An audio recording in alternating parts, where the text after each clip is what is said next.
Welcome sa Thirst 2.0 na kung saan ay mapapakinggan ninyo ang mga trending topics sa politics, issues sa showbiz. Kaya naman kung hindi pa po kayo nakaka-subscribe, i-subscribe nyo na po yan. And please, pakisama naman ang notification bell para lagi po kayong updated sa mga balitang napapanahon.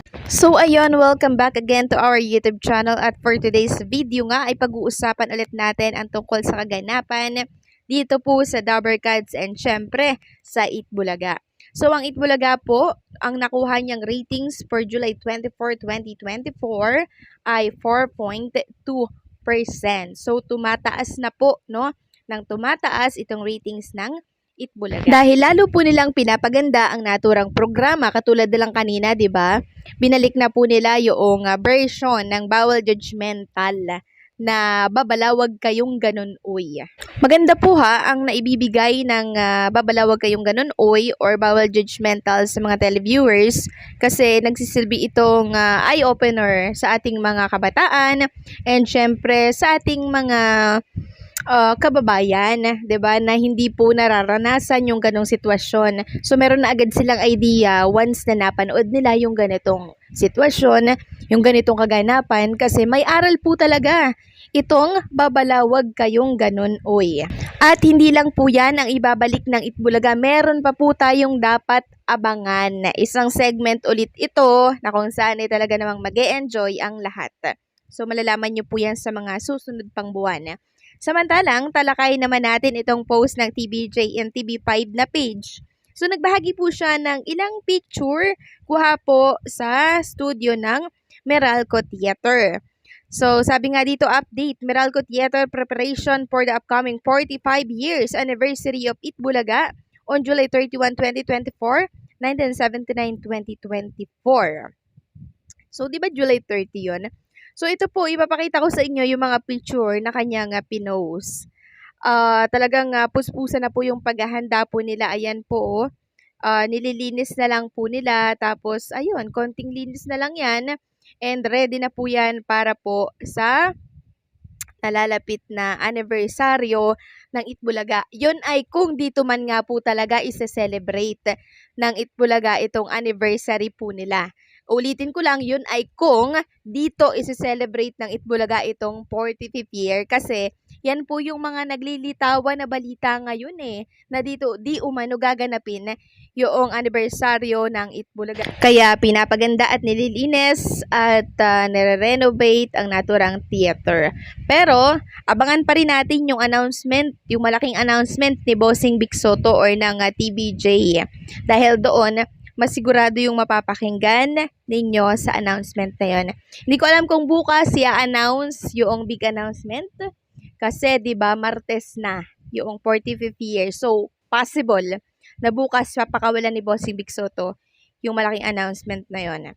Samantalang ang TVJ naman ay nagbahagi po ng isang legit Dabarkads since 1994. So 30 years old na siya ngayon.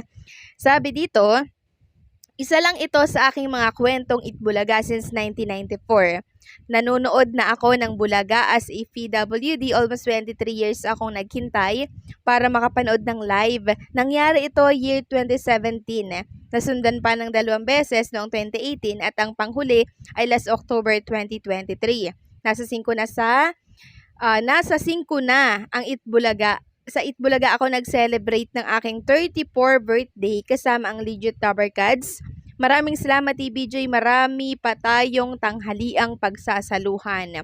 Brentford Manahan. So nakakatuwa and nakaka-inspire itong kwentong mga binabahagi po ng Dabarkads natin kung anong taon sila nang makilala nila ang Itbulaga. 'Di ba? Nakaka-inspire yung mga kwentong binabahagi po nila dito po sa TVJ na page. And sana sa Martes ay makasama natin ang ilang mga die-hard fans ng Itbulaga para magbigay ng kanilang kwento tungkol sa minamahal nating noontime program. So kayo po ba, ano ang inyong kwentong Itbulaga? Since anong taon kayo since anong taon kayo nanonood ng Itbulaga.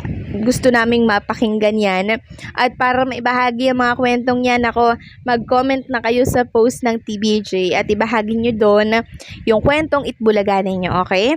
Samantalang, isang Itbulaga host naman, ang may nireveal po kanina.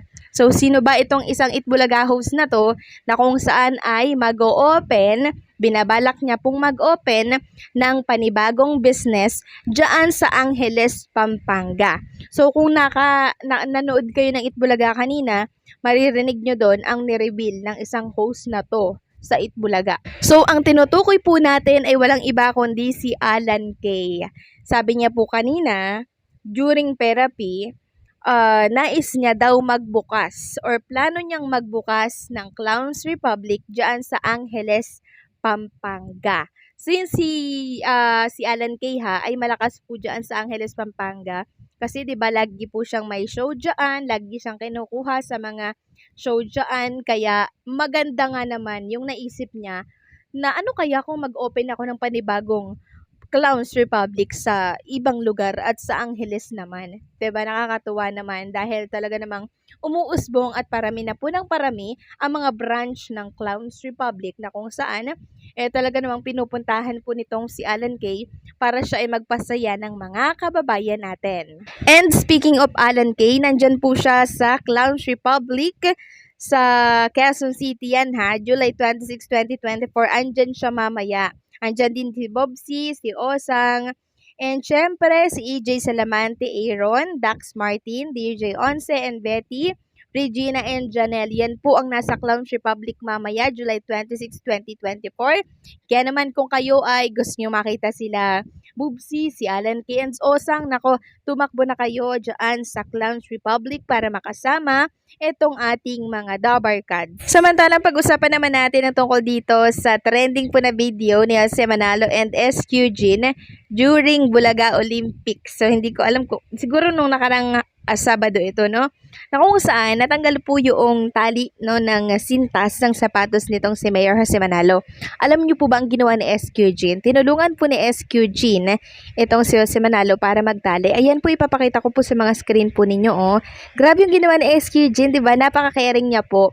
Bilang isang team niya, syempre itong si Mayor Jose Manalo. So wag nating lagyan ito ng ibang meaning, okay? Kasi ang pinapakita lamang po ni SQ Jean kay Jose Manalo ay ang caring niya sa kanyang ka-team and syempre sa kanyang Dabar Cards na si Jose Manalo. Okay? Samantalang bukas po abangan natin yung magiging announcement ni Bossing Vic Soto or ng TBJ. Okay? Kasi ito na lang yung araw po yung araw or maybe sa Lunes na para i-anunsyo yung sa 45th anniversary po nila. So, bukas, sabay-sabay tayong tumutok sa Itbulaga 11:25 pa lang, mag-open na tayo ng television, okay? Tandaan, ngayong Sabado or sa Lunes yung announcement, okay?